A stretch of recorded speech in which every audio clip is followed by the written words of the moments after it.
Hare Krishna. We want to summarize in short 13th chapter of Bhagavad Gita. Why 13th chapter? Exactly, because friends of ours requested us to do that.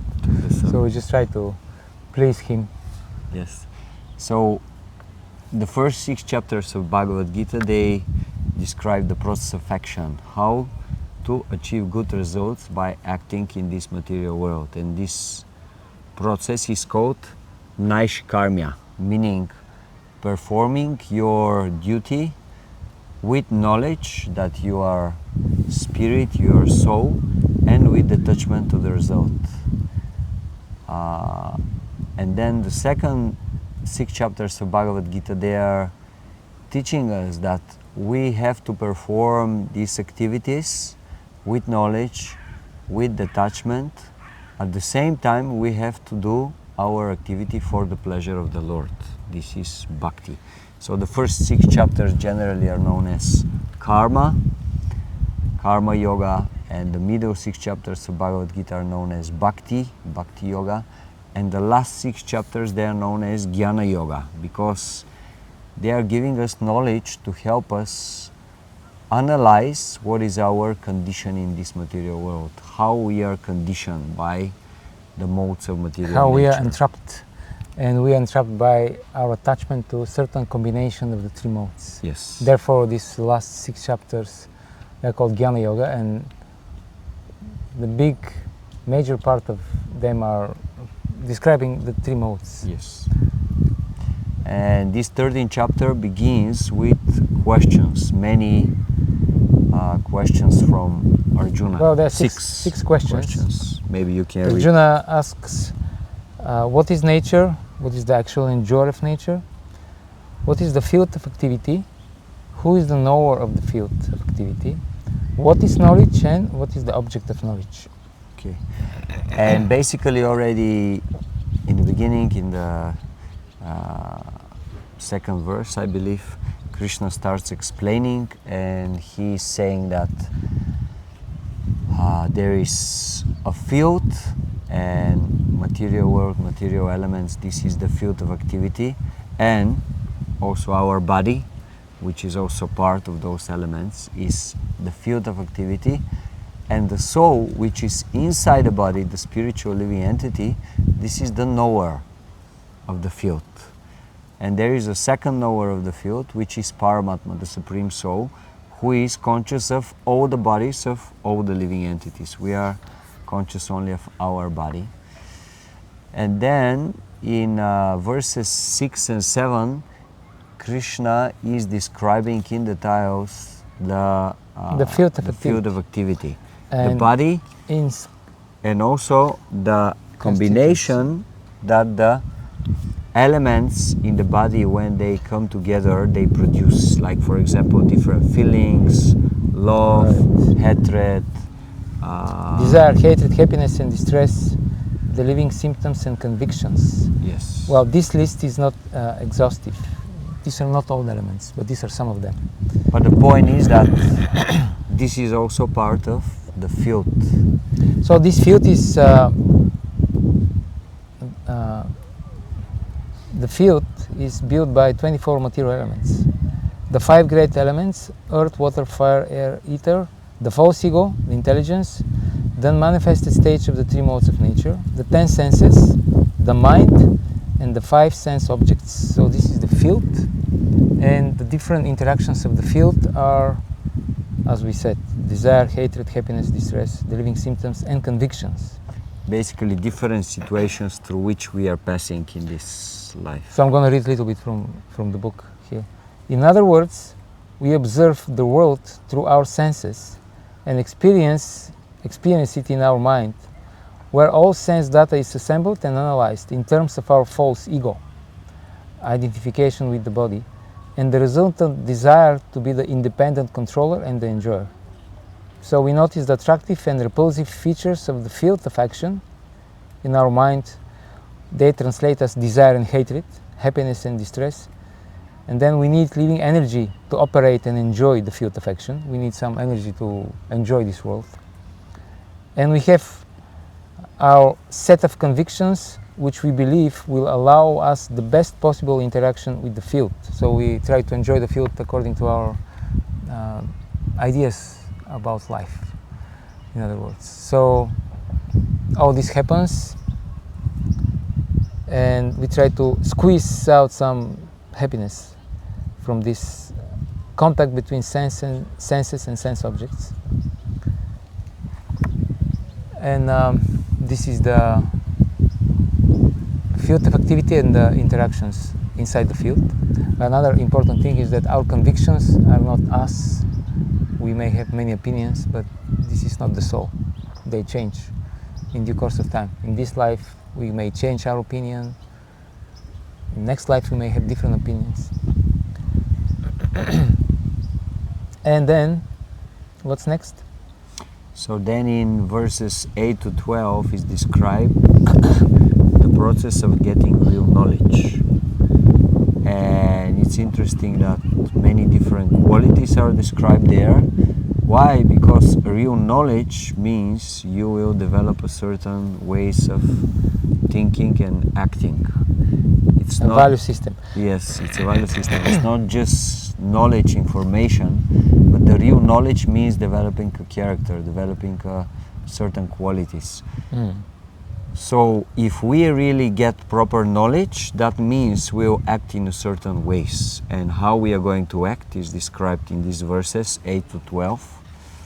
And then verses Tolerance, simplicity, humility, pridelessness, steadiness, self-control, absence of false ego, etc., etc. Yes. These are elements of knowledge. And Krishna says whatever is not in this list, it's ignorance. it's ignorance. There is no doubt about it. And then verses 13 to 19 is described what is the object of knowledge. And these are two objects, the soul and the supreme soul. The Brahman, the living entity, individual living entity, and Parabrahman, or God. Whatever we develop as a knowledge in this material world should help us to understand these two. And if not, it means it is Ignorance. ignorance. It's not real knowledge. That is the idea. And then verses 20 to 27, Krishna is answering another two of the questions of Arjuna. What is Prakriti, the material nature, and what is Purusha, the living entity, which takes the illusory nature of enjoyer. When we come in this material world, we take this illusory identity of being the supreme enjoyer and trying to enjoy material nature. So how this is happening is described actually in these verses 20 to 27. Purusha Prakritisto Hi, these very famous verses. Yes. Kare Karana Karatvita Hetru Prakriti Ruchite. Krishna explains that the material nature is the cause of all causes and effects, and then the living entity is the cause of all suffering and happiness, so-called happiness. Yes. In other words, we cannot blame anyone for our miseries in this world, because we are the reason behind. Of course, Krishna is the ultimate cause of everything, but we, with our independent desire to enjoy, separated from Krishna, we initiated this vicious circle of birth, death, old age and disease. Yes, and also in these verses it is described how Krishna should permit the living entity to enjoy the material world. The living entity is not independent enjoyer. He is always completely dependent on the permission of the Lord. That's why the Lord, He is known as Paramatma, who is in the heart of every living entity, and He is the witness of all our activities, and He is the supreme permitter. Without Him, we cannot do anything in this material world. And the last section of the chapter, verses I believe 27 or 8 till the end, 36, it is described what will be the vision of a person who has this knowledge described in this chapter. What are the symptoms? This Yeah. is quite common in Bhagavad Gita. Krishna describes certain knowledge, and then he describes how we have to, how we can attain this knowledge, how can we realize it, and then at the end he describes what will be the symptoms of somebody who is established in this knowledge, who has realized it. And again in this chapter, Krishna says that the vision of the person equipped with knowledge of the material nature, the soul and the super soul. So this is the classical Chitta Chittishvara. Chit meaning the material nature, Chit meaning the soul, Achit meaning the nature, and Ishvara meaning Krishna, Sambandha Gyan. So, yeah. It basically means you know that you're spirit, you're not matter, you know that Krishna is the supreme controller and enjoyer, and you know that matter, the material energy, is meant for the pleasure of God, is not meant for your pleasure. If you have this knowledge, then here are described the symptoms, how you are going to how we will behave. So he will okay, next Krishna describes the vision of the person equipped with knowledge of the material nature of the soul and the super soul, which he develops only from good association and devotional service. So, whatever he sees in existence, both moving and non-moving, he knows to be a combination of matter and spirit. One who can see the body, the eternal individual soul, and the super soul is actual seer. The super soul is equally present everywhere in every living being. One who sees this does not degrade himself by his mind and attains Krishna. So this is the vision of such a person. He sees that everything is combination between matter and spirit. He sees that the super soul is equally present everywhere. That means you cannot disturb anyone because Krishna is in his heart. You should enemies, not cause friends, animals, plants, and one who sees in this way doesn't degrade himself, but attains the spiritual world. Yeah, so basically that's it. All right, so this was chapter 13. So there are 6 questions about the field of activity, about the knower of the field, about the knowledge, about Objects the of knowledge. objects of knowledge, about the material nature, and Krishna answers these questions by discriminating between matter and spirit and between himself and the individual soul.